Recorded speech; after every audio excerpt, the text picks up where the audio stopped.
What's up, everybody? Happy Tuesday. Hope all you're having a great day so far today. Getting into this episode of GH. Listen, this Who Shot Drew business just kicked up about 10 notches because I wasn't expecting none of this shit. It was real good to see Miss Wu. I was so happy to see her back. Thank the good Lord, she is back. Looking like she back large and in charge too. I wasn't expecting that. Like, Curtis offered her $500,000 to take Drew punk ass out. My jaw hit the floor when I seen that. I said, what? Curtis is about that action, cause wait, $500,000 for a hit? I mean, people usually only pay way less than that for taking somebody out. I mean, damn, how much do you hate a person? $500,000? Damn, that must be... I mean, I was thinking at first, like, where you get that kind of coin? But then again, he is CEO of Aurora. I mean, how big is that check? I'm just saying, damn, $500,000 in cash? Damn. We done moved up in the world. That's a lot of money just to take somebody out, though. But I guess, you know, if you call on Miss Wu to do a hit, you got to make it worth her while. I'm just saying. But I hope that check didn't clear. I hope he didn't pay her. Because, baby, she didn't get the job done. Like, her people, whoever she assigned to do the hit, didn't do it. They didn't do it correctly because the man's still breathing. So get your money back. She owe you a lot of coin back. I mean, I'll let her keep at least $10,000 for her troubles. But she gonna have to return about $490,000 of that. Her people botched the job. Because Nathan was like, oh, that shit was a professional hit. He said that wasn't no crime of passion. But here's my thing. Who did she hire to do the shooting? Where did they get Edward's gun? Because apparently that's what shot Drew, was Edward's gun. So that's what I'm trying to figure out. How did they get it? How would Miss Wu people, like, how would she get it? I'm all type of confused. Did the bullets come from Edward's gun or not? Or was it just the same type of gun? That's what I want to know. Because I'm just a ball of confusion on this damn thing. Like, it's going in so many different directions. I'm just like, what? So Miss Wu did the hit for Curtis with Edward's gun. I'm at a loss for words. And I get, Curtis wanted to clear his name or whatever by recounting what happened that night. But you still should have waited for your attorney. You know what I'm saying? Like, Jordan tried to step in or whatever, but I'm like, no, you wait for your damn lawyer. You don't speak. You know what I'm saying? Keep your mouth shut. And this is why Curtis is such a hypocritical ass, and this is why I don't want Jordan with him, because he gets mad at Portia and Jordan whenever they keep secrets from him. But look at the damn secrets he keeping from them. For one, he had backdoor deals, all type of backdoor deals with Miss Wu that neither one of them knew anything about. Portia didn't know shit about none of it. But yet he mad at her. That's why I say both of them are better off without him. He is such a self-righteous hypocrite. And they're just both going crazy over him for what? It can't be that little shiny ass head of his. Like, what else are y'all going crazy about? Let his ass go. Like, he could sit here and chastise y'all, get mad at y'all wanting a divorce from y'all for the slightest lie, but he could do all type of backdoor deals with mobsters and don't say anything about it, and yet he's Mr. High and Mighty. That's not somebody I would want to be married to. That's a pain in the ass. Like, I would file them divorce papers so quick. And since he throwing around $500,000, give me my cut in the divorce. I'm just saying, you got $500,000 on the ready. You might as well give me my little slice. Give me all mine. Shit, I don't give a damn if I am a doctor. Portia better get hers. Get your little coin. So anyway, moving on from that. I'm so flippin' happy my boy Kevin is back. Thank God the good doctor is here. Even though it is good to see him, but I'm loving him on Beyond the Gates though. But it is good that Laura got her husband back for a while, which is good because she need him right now. It's a lot of stuff going on, and he need to be back home to support his wife right now. It was good to see Lil Ace, but my whole thing is this boy, he got big, but what's up the blonde here? That shit took me, it threw me off. It took me out. Can we get Nicholas back real quick? Do a little DNA? I think somebody need to call Mr. Maury Povich, get his ass up out of retirement. We need to have the Maury show back for one day only. We need to run a little DNA, because you sure that's Nicholas' child? Are we sure? Spencer ain't never had no blonde hair. I mean, not to say it can't happen, but I still need to see a little DNA. I still need them to do a little Dana. Do a little Dana real quick, so we can get confirmation that that's a true Cassadine. Because that could be the milkman's son. I'm just saying, for all we know. We don't know what Esme was out here doing behind the scenes. We don't know. She could have been doing a little truck driver. We don't know. But it was good to see him. And I was so irritated that Lulu interrupted Kevin and Laura. I said, baby girl, I know you happy to see your stepdaddy and whatnot, and you want to catch up with him and let him know about Rocco. But your mama need her alone time with her man. So can you take the child upstairs, put him to bed, and get the hell out, please? I was so happy she did it in that order, too. Put the child to sleep and was like, oh, I got to go. Yes, you do have to go. Your mama, she got business with her husband right now. Okay. And after she tell them what she need to tell them, they need to get their groove on, because they ain't seen each other in a minute. She need to get her back cracked. She got a lot of stress, this election, the dead body in the trunk. Homegirl need a little sexual healing these days. So Leslie Lou, exit stage right. Thank you. And I was glad she left. I said, baby, get out, because you're doing too much talking. Get out. But Kevin knew something was off with Laura, though. He could sense it. And he was like, what's going on with you? Something seemed a little off with you. What's going on? But that's when Lulu interrupted. So I was glad she left, because Laura needed to finish her sentence. And she just threw it at him, because he was asking about Dalton. Like, you think Dalton good for, he going for good? Like, you think this is over? She was like, listen. Laura was like, that man is dead. I found him in the back of my trunk. Kevin was like, what? Kevin, this is a lot of shit to throw at somebody on their first night home. The way I would go get me a drink right quick, because I'm like, baby, you what? You found a dead man in your trunk?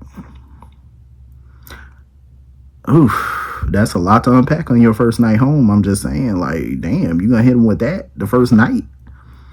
I mean, if you're gonna hit somebody with explosive news like that they first night back, you definitely got to give him some poom poom, because he need to de-stress his damn self after that. Y'all both need some sexual healing to de-stress from all this drama, because that's a lot. That is a lot. I know Kevin was not expecting none of that when he came home. Like, that man was expecting a warm hug, a kiss, a update about what's been going on, but not that kind of update. Like, damn, they gonna have to get her about this mess. And plus, it don't help that she got Sonny and Jason a part of this as well, because I know Kevin gonna hit the roof. They got to figure out how to get Laura out of this mess without charges and keeping her job. I'm just saying, it's gonna be tough, but we got to figure out a way to do this ASAP. So anyway, moving on from that, I'm glad BLQ and Gio are getting close. They having a little warm moment, and I'm glad that he's more receptive to her. Because he was like, listen, we family, we gonna fight, but we gonna get through it. And I'm glad he got that mindset. And of course, BLQ was trying to push the Dante narrative and let Gio know, like, him being angry and stuff that comes with the territory of him being in cop mode. I like how mature Gio is right now, because he was like, listen, I understand him being upset. I get it. But he was like, that does not mean I'm obligated to take it. You know what I'm saying? To take his anger, he has no right basically to take that anger and frustration out on Gio. Gio does not have to take it. I agree with Gio. You know what I'm saying? Like, you ain't got to keep sitting there taking his anger. Hell no. Hell no. So of course she was asking him about what's going on with him and Emma, whatnot. And he was like, listen, we friends, but it's something more now and whatnot. So hopefully we get to see them more. I like their developing relationship. But Emma came up in there or whatever, because apparently she got home and found an envelope underneath the door. I guess it was some type of address to Dalton's other lab. And I'm willing to bet Jocelyn gave her that envelope. I'm willing to bet Jocelyn probably slipped that shit under the door. And I'm willing to bet that lab is where Anna is probably being kept. So now Emma has a new mission. And you know she gonna go to that lab, guns blazing. Well, she ain't gonna have no gun, but you know, she can make one. She could just, you know, like we used to do when we was kids, just boom, boom, you know, whatever. Um, but she need to get there though. She need to find her grandmama. Cause don't she find it strange? I know, you know, her grandmother's supposed to be off the grid, but I would find it strange that Anna has not tried in no type of way to communicate with her. So I'm sure Emma would find that a little strange, you know, even though she's supposed to be on this WSB mission. Well, that's what whoever took her wanted them to believe. But even still, it's like she can't get no type of code to you, nothing. Not even a text, a smoke signal, a bat signal, nothing. Like she can't send Batman himself to give you a little message on her behalf. I would find it odd, especially over the holidays. That would be very weird. So hopefully Emma find her grandmother and save her. So anyway, moving on from that, Trina is working my ever-loving nerve. Like she is just in an uproar right now about everything that's going on. The family keeping Portia's pregnancy from her, Jordan and Curtis possibly getting back together. Stella was fuming because she was like, oh, that explains a lot. I'm like, damn, y'all some nosy ass family members. Oh, they all up in the business. Because you know how Marshall and Stella are, especially Stella, just as busybody as she want to be. I'm like, this is why you got to keep your family out your business. Like, they just all in the Kool-Aid and don't know none of the flavors. But Trina need to calm it down because she don't even know everything that's going on. And I get that she don't like that her family keeps secrets from her. I get it. Because that would irritate my soul too. But sometimes they keep secrets because one, it's criminal stuff and they're trying to keep you out of it. Plausible deniability. Also because of her reaction. Look how she reacts to things. Flies off the handle. You know, you're not thinking. Jump to conclusions as she's doing with all of this. Because now she's thinking, oh, Curtis could have shot Drew. And he's trying to protect my mom, or she did it, and he's trying to protect her. Like, you just jump into all type of wild-ass assumptions. Then on top of that, you thinking that Jordan is the cause of your parents' divorce when it's way deeper than that. It's a lot more going on than what she know. You know what I mean? And this is the problem. She doesn't know all the information, so she's jumping to the most wildest conclusions and making it up in her own mind. Like, oh, this must be what's going on. No, that's not what's going on. Not entirely, no. You don't have all the facts, but she talks as if she does. You're just assuming. Calm down. Get all the facts first, you know? And that's why Portia and Curtis need to be a bit more transparent with her about some shit, because you don't want her to go rogue, you know, thinking that she got to do X, Y, and Z to save y'all, when in reality, she need to fall back.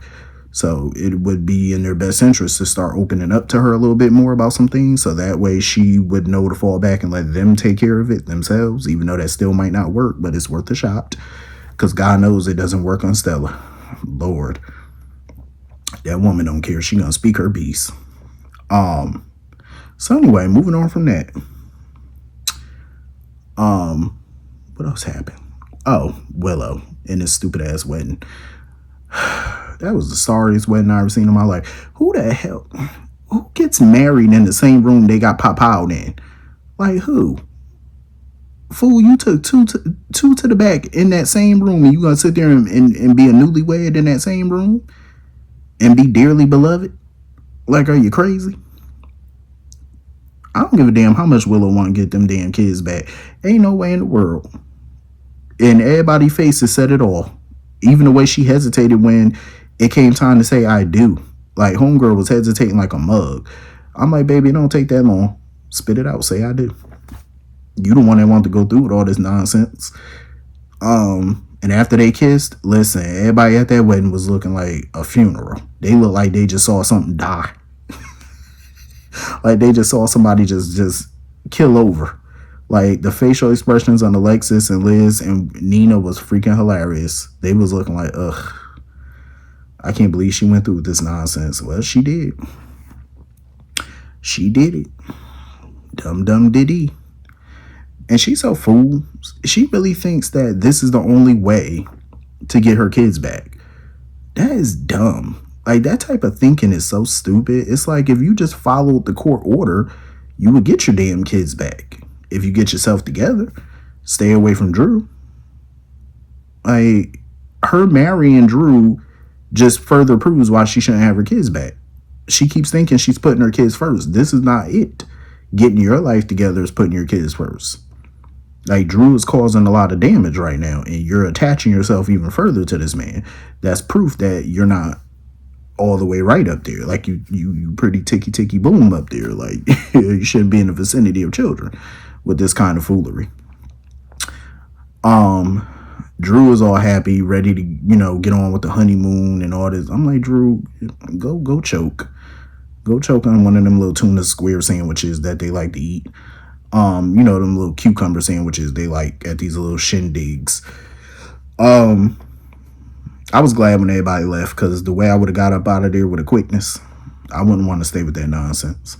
So anyway, I was so irritated with Michael being at that wedding, him peeping in at the window. I said, Michael, get out of there, because he really wanted to see if Willow was going to go through with the nonsense. Dude, you knew she was going to go through with that foolery. But him and Justinda's relationship is definitely evolving. They got busy. I said, all right, hopefully Michael wore protection, because last thing we need is another damn child. And I'm really hoping that him and Willow finally get this custody battle done and over with, because I'm sick of it. It's getting on my nerves. Oh, who's going to get the kids? Who's more fit? Do we care? At this point, I mean, Jurassic Park is more fit as a parent. Hell, you could drop them kids right off in the Sahara Desert somewhere, let them fend for themselves, and they'll still come out better than this. But yeah, I'm kind of liking Michael and Justinda. I'm really liking them. Hopefully they are going for the, the long haul with the two of them, because Michael need a really good love interest. Like, he really do. Anything to keep him out of Willow's orbit, I'm perfectly happy with it, to be quite honest. I'm perfectly good with it. But anyway, that was pretty much the whole episode. Hit the comment section and let me know what you all thought, and I will see you all later. Peace.